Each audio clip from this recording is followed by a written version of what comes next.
안녕하세요. 오늘의 데일리 뉴스레터에 오신 것을 환영합니다. 1. 긴장이 최고조에 달했다. 2. 푸틴의 충격적인 발언. 3. 미국과 일본의 기술 독점 시대를 끝내라. 한번 진실을 알아봅시다. 만약 아시아의 신흥 군사 강국으로 주목받고 있는 한국이 군사 지원을 시작한다면 우크라이나군 입장에서는 호랑이의 날개를 단 격인데요. 심지어 화들짝 놀란 푸틴이 한국을 콕 집어 우크라이나 군사 지원을 만류하는 등 격렬한 반응을 보였습니다. 하지만 정작 논란의 당사자인 우리 군은 정반대의 입장을 발표했습니다. 우크라이나 러시아 전쟁이 치열한 이 시기에 러시아 외교관이 한국을 방문, 정부 관계자와 중요한 대화를 나누었다고 하는데요. 시베리아 횡단철도와 한반도 종탄철도 연결, 부산에서 출발한 기차가 모스크바까지 가는 모습을 꿈꾼 이들이 많은데요. 꿈에서나 가능할 법한 이 프로젝트가 현실이 될 수 있다고 합니다. 심지어 러시아 정부가 시베리아 횡단철도 운영권까지 한국에게 맡긴다고 하는데요. 이 소식을 들은 일본 정부가 패닉에 빠졌다고 합니다. 대체 어떻게 된 일이며 일본 정부가 왜 패닉에 빠지게 되었는지 지금부터 자세하게 설명해 드리겠습니다. 한때 미국과 자웅을 겨루며 세계 패권을 나눠 가졌던 소련. 그 소련의 뒤를 이은 러시아는 현재 경제면에서 위기를 겪고 있습니다. 과거의 영광에 지나치게 집착하며 자원 의존도가 높은 것이 현재 러시아 경제의 실태입니다. 전체 수출 비중을 살펴보면 산업 생산 광물을 비롯해 에너지 연료 비중이 51%를 차지하는 전통적인 자원 개발 산업 국가입니다. 사실 과거 소련을 생각해보면 뜻밖이라 할 수 있습니다. 우주 산업을 비롯한 첨단 산업에서도 소련은 놀라운 성과를 이뤄냈었기 때문이네요. 하지만 그것도 과거의 영광에 불과합니다. 소련은 첨단 산업과 미래기술 개발 투자를 제대로 하지 못했고 광물 산업에 의존하며 주요 수출원으로 활용하고 있죠. 미국과 다르게 제대로 된 미래 투자가 이뤄지지 않았던 것입니다.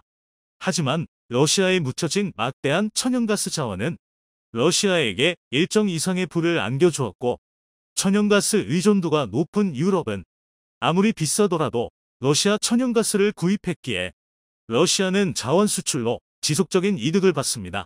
그러나 시간이 지나면서 원유와 천연가스 가격이 하락하고 미국에서 셰일가스 개발이 완료되면서 러시아의 좋은 시절은 끝이 났죠. 유럽과 세계 여러 국가들 역시 친환경 에너지를 찾으면서 러시아의 천연가스 의존에서 벗어나려 시도했습니다. 이 때문에 러시아는 급격하게 가난해졌죠. 자원만 믿고 막대한 부채를 빌렸던 러시아는 만기일에 닥쳐오는 상환금 마련을 위해 러시아 대표 국영기업들을 매물로 내놓기까지 했는데요. 러시아 철도공사 RZD도 매각 대상이었습니다. 당시 민영화를 추진하던 알렉세이 울류카예프 러시아 경제개발부 장관은 어려운 재정 여건상 더는 민영화를 미룰 수 없다고 선언하면서 정부의 다급한 상황을 그대로 드러냈죠. 최종적으로는 국민들을 위해 러시아 철도공사가 민영화 목록에서 빠졌지만 러시아가 얼마만큼 다급했는지를 알 수 있는 순간이었습니다. 이때 이후로 최근 러시아는 비슷한 위기를 겪게 되었습니다. 바로 코로나로 인한 경제 위기죠. 작년 러시아의 경제 성장률은 마이너스 3.1%를 기록했는데요. 2009년 세계 금융위기 이후로 맞는 최악의 역성장 기록이었습니다. 코로나 사태로 인해 경기가 경색되면서 경제 성장이 둔해졌고 러시아의 가장 큰 돈줄이라 할 수 있는 자원 가격이 안정되었기 때문입니다. 국민 실질 소득도 줄어들어 지난해에 비해 3.5%가 하락한 것으로 알려졌습니다. 평균 인플레이션율은 4.9%에 달해 예상치를 웃돌았는데요. 경기는 안 좋아지고 물가는 천정부지로 솟아 러시아 국민들은 암울한 상태였습니다. 빈곤율 역시 12.8%를 기록. 1880만 명의 국민들이 절대 빈곤에 놓였습니다. 타개책이 필요했던 러시아는 현금을 확보할 수 있는 사업에 눈을 돌리며 현재의 위기 상황을 극복하기 위해 민영화 카드를 꺼냈는데요. 러시아는 주요 협상 대상자를 둘러보던 중 눈에 띄는 어떤 국가를 찾게 되었습니다. 그 나라가 바로 한국이었습니다. 과거 한국은 부산부터 모스크바까지 이르는 광대한 철도 사업에 예전부터 눈독을 들이고 있었습니다. 시베리아 횡단 열차와 한반도를 가로지르는 한반도종 단철도를 연결하면 큰 비용을 들이지 않고도 물류 혁신을 이룰 수 있었기 때문입니다. 한국과 러시아 사이의 물적 교류 및 인적 교류를 이룰 수 있는 중요한 철도로 이 유라시아 네트워크를 연결하기 위해 일찍부터 한국은 러시아에게 남북러 삼각 경제 협력을 제안하기도 했습니다. 실제로 2018년도에 러시아를 방문한 문재인 대통령은 푸틴 대통령과의 자리에서 시베리아여행 단철도 TSR과 한반도종 단철도 TKR 연결 사업을 위한 공동 연구 및 기술, 인력 교류를 약속한 바 있었죠. 푸틴 역시 긍정적인 반응을 보인 바 있습니다. 그동안 러시아의 경제 개발에서 가장 문제였던 자원과 기술을 한국이 제공함으로써 러시아는 상당 부분의 골칫거리를 해결할 수 있어서 서로 원원인 상황이었습니다.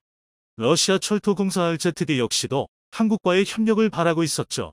지난 7월 세르게이 파블로프 RZD 부사장은 한국 언론과의 인터뷰에서 한국과의 협력은 RZD 국제활동에 있어 우선순위라고 밝히며 협력에 있어 최상단에 위치한 국가가 한국이라는 점을 지적했죠. 또한 노후화되고 있는 시베리아 횡단철도를 보수하는 작업이 진행 중인데 이를 위해 친환경적인 수단을 동원하고 있다는 점을 특별하게 강조했습니다. 가뜩이나 재정적으로 어려운 러시아 철도공사가 교체 작업을 서두르는 이유에 대해서도 아시아 국가로 물류를 보다 빠르게 하기 위한 작업이라고 말하며 노골적인 구애를 보였습니다. 한국의 적극적인 공세에 크렘린에서는 처음에 생각했던 민영화 계획 대신 한국에게 시베리아 철도의 운영권을 맡기자는 파격적인 제안까지 나왔다고 합니다.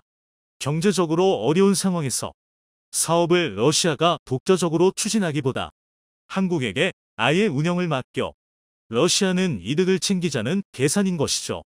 한국이 시베리아 철도를 가져간다면 러시아는 당장 필요한 현금을 확보할 수 있고 한국 입장에선 유라시아 철도 구상을 완수할 수 있다는 점에서 나쁠 게 없는 상황. 사실상 러시아와 한국 사이의 정치적인 이해관계는 완전히 일치한 상태입니다. 가장 큰 문제라 할 수 있는 북한 문제만 해결하면 되는데요. 북한의 협력 없이는 철도 연결은 꿈에서나 가능한 일입니다. 최근 김정은 국무위원장이 남한은 주적이 아니다라 말하며 유화적인 자세를 취하면서 이전과는 상황이 바뀌었습니다. 북한도 코로나로 인해 경제 위기가 심화되면서 미래 먹거리에 눈을 돌렸는데요. 당장 현금을 얻을 수 있는 남북한 철도 사업에 북한도 관심을 보인 것입니다. 연락망 복구도 다시 추진되면서 훈풍이 불고 있는 한국과 북한. 단절되었던 철도 사업이 재추진될 가능성이 높다고 할 수 있죠. 명분과 이익이 있기에 북한에서도 거절할 이유가 없습니다. 이러한 움직임 속에서 당황한 국가가 있었는데요. 바로 일본이었습니다. 애초부터 러시아는 한국이 아닌 일본에게 먼저 시베리아 횡단철도를 일본까지 연장해달라는 요구를 했습니다.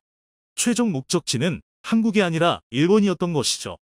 2016년 러시아 정부는 타타르 해협 구간 약 7km와 사할린에서 홋카이도를 잇는 소야 해협 약 42km 구간에 다리 또는 터널을 건설해 시베리아 횡단철도를 홋카이도까지 잇자는 제안을 일본 정부에게 했습니다.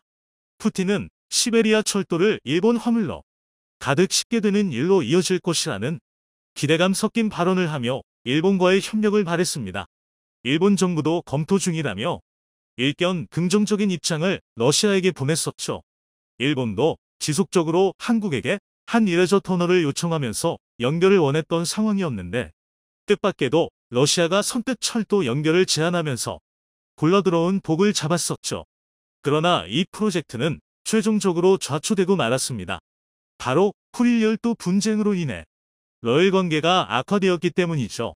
쿠릴 열도를 반환하지 않겠다고 하는 강경한 푸틴에 맞서 일본 총리는 지속적으로 쿠릴 열도 선 반환을 요청했고 결국 정치적 갈등 덕분에 시베리아 철도를 홋카이도까지 연결하자는 계획은 무산되었습니다. 들어온 복을 차낸 일본과 달리 한국은 적극적인 제안으로 러시아와 협력을 이어가면서 유라시아 횡단 열차 프로젝트를 성공할 수 있다는 소식에 일본 정부는 당혹감을 감추지 못했다고 합니다. 러시아의 마음을 돌리기 위해 무슨 수를 써야 한다는 얘기까지 나왔었죠. 한국에게 계속해서 밀리고 있다는 발언까지 나오는 일본. 반면 한국은 꿈에 그리던 유라시아 횡단 열차 프로젝트 착수가 목전에 도착해 있습니다. 손만 뻗으면 그 꿈을 이루는 것은 어렵지 않죠. 몇 년 전 미국의 트럼프 행정부가 들어서면서 전 세계적으로 자국 우선주의 신호탄이 발사되었습니다. 이로 인해 경쟁 관계에 있는 국가들끼리 핵심 첨단 산업에 대한 패권 다툼이 거세지고 있으며, 특히 모든 첨단 산업의 뿌리가 되는 반도체 산업의 경우 국가 안보 자산으로 취급하는 등 우리나라에서도 반도체와 전기차 배터리 등 중요한 기술력이 필요한 산업을 국가 핵심 기술로 지정하고 관련법으로 보호하고 있을 정도입니다.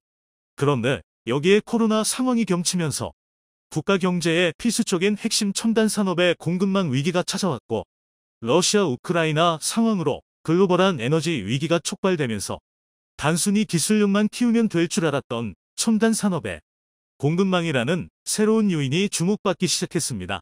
특히 우리나라가 이런 위기를 정면으로 맞이하게 되었는데요. 우리나라는 전 세계로부터 소재와 부품 장비를 수입하여 최종 완성품인 반도체와 배터리 전기차 등을 만들고 있기 때문입니다.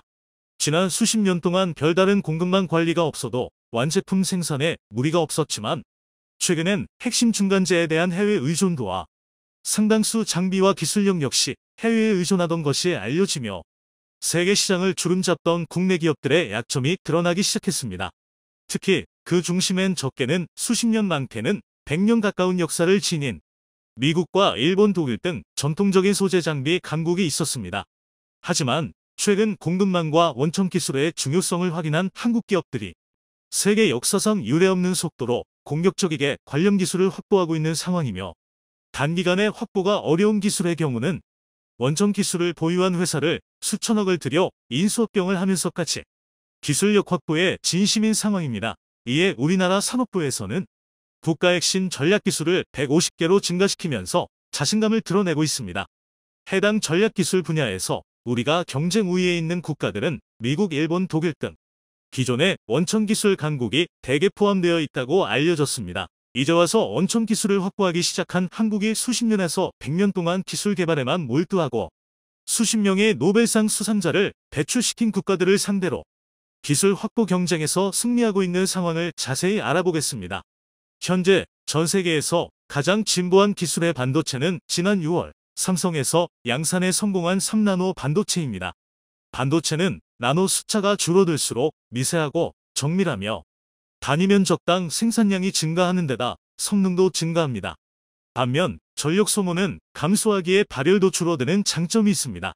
따라서 반도체 기업들은 점점 더 미세한 초미세 공정을 원하고 그에 맞춘 연구개발을 진행하고 있습니다. 그런데 이렇게 5나노 이하의 초정밀 반도체를 만들 수 있는 장비는 극자외선 노광 장비인 EUV가 유일하며 네덜란드 기업인 아즘에서 독점으로 생산하고 있습니다. 하지만 극자외선 노광 장비 EUV가 쓰이기 시작한 건 비교적 최근이며, 이전엔 일본 기업인 캐논과 니콘의 반도체 노광 장비가 세계 시장을 석권하고 있었습니다. 일본의 캐논과 니콘은 극자외선 노광 장비 EUV 개발에 실패하면서 점점 노광 장비 시장에서 퇴출되는 수순이었지만, 구식의 노광 장비로 자동차용 반도체를 비롯해 기술 수준이 높지 않은 반도체 생산이 가능하기에 아직까지 10% 정도의 시장 점유율을 유지하고 있는 상황입니다.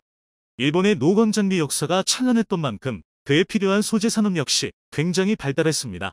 특히 포토레지스트 시장의 95%는 일본의 5대 업체가 사실상 독점하고 있으며, 이런 독점 기간은 무려 20년에 달합니다. 이 밖에도 고순도, 불화수소와 불화 폴리이미드 등 반도체 제조의 핵심 소재의 생산과 개발을 수십 년째 독과점 해오고 있었지만, 2019년 한국에 대한 반도체 소재 수출 규제 이후 한국이 불화수소와 불화 폴리이미드를 1년이 채 안 되는 시간 안에 국산화에 성공하면서 일본 산업계에 크게 한방 먹였지만, 그럼에도 포토레지스트만큼은 국산화에 어려움을 겪어왔습니다.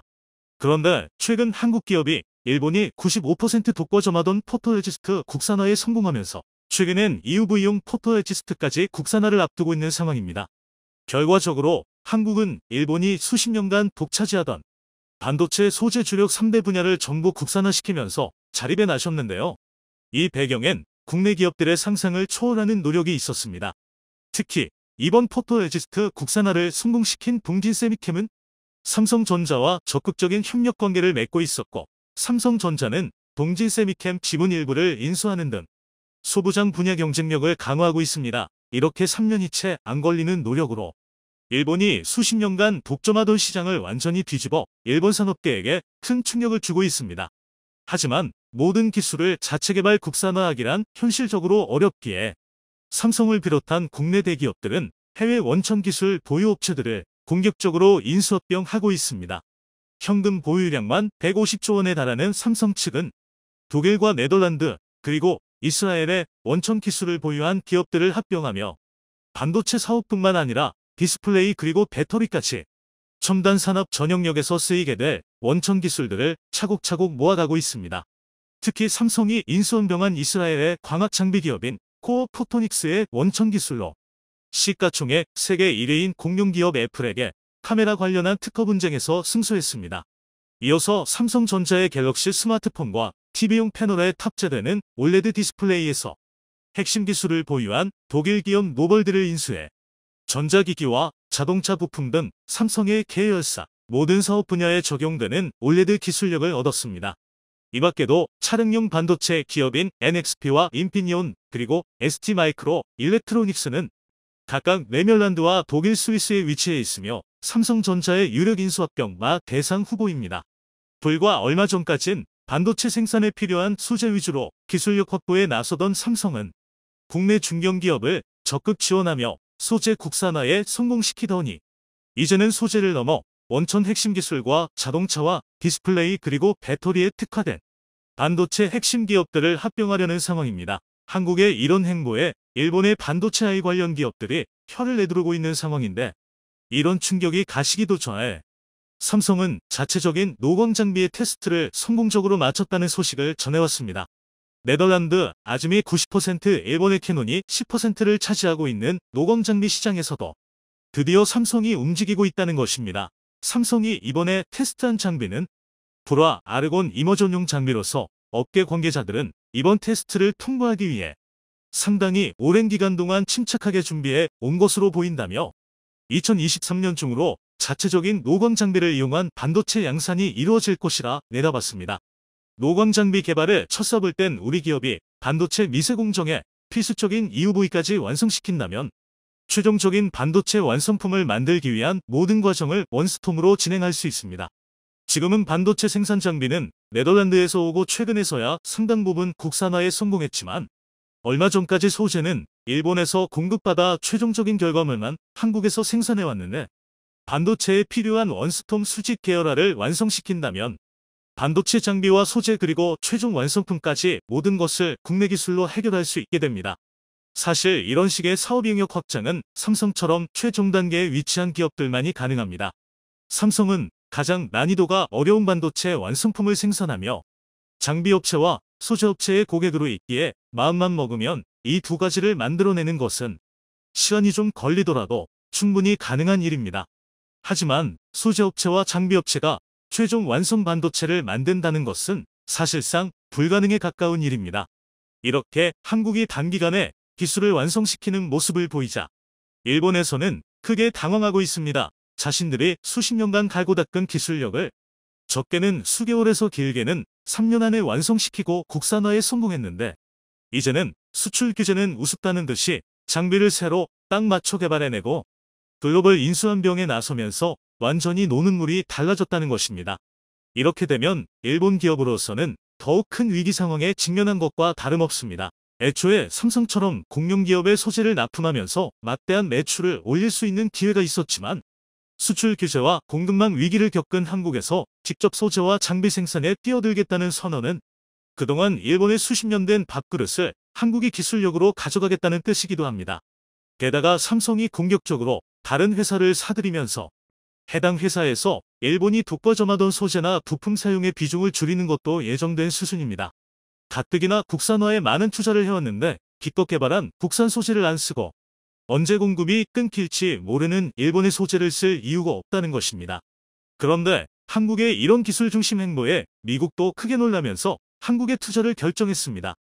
최근 국내 기업에서 포토레지스트를 국산화에 성공하자마자 세계 시장 점유율 20% 수준이던 미국 기업 듀폰이 포토레지스트를 국산화한 한국 기업과의 경쟁을 의식한 것인지 한국에 EUV용 포토레지스트 공장을 짓고 있으며 여기에 투자된 금액만 3천만 달러에 달합니다.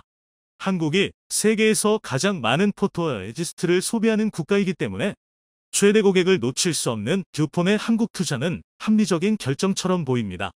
그런데 여기서부터 예상되는 긍정적인 효과도 있습니다. 현재까지 EUV용 포토레지스트는 일본 기업들이 독과점하고 있는데 여기에 한국과 미국이 가세하면서 일본의 철밥통으로 여겨지던 소재 산업이 큰 위기를 맞이한다는 것입니다. 여기서 알 수 있는 점은 그동안 수십 명의 노벨상 수상자와 100년에 가까운 회사의 경력을 가지고 반도체 소재 장비 기술력을 강조해왔지만 한국이 소재 장비와 원천 기술 시장에 발을 담그자마자 상황이 급변하고 있다는 것입니다. 우리 산업구조에 반드시 필요한 핵심 소재 부품 장비에서 승기를 잡자 산업통상자원부 측에서는 국가의 미래를 책임질 국산 핵심 전략기술 150개를 선정했습니다. 해당 기술 중 미국 산업을 상대할 기술은 15개, 일본 산업을 상대할 기술은 22개, 중국과 독일을 상대할 기술은 각각 10개와 5개로서 대부분이 반도체와 관련된 기술입니다. 하지만 지금처럼 기술 개발과 인수합병이 공격적으로 이루어진다면 핵심 전략기술 150개는 굉장히 작은 숫자가 될 수도 있습니다. 영상이 도움이 되셨다면 구독과 좋아요 부탁드리며 오늘도 감사합니다. 최고로 멋진 하루 보내시길 바랄게요.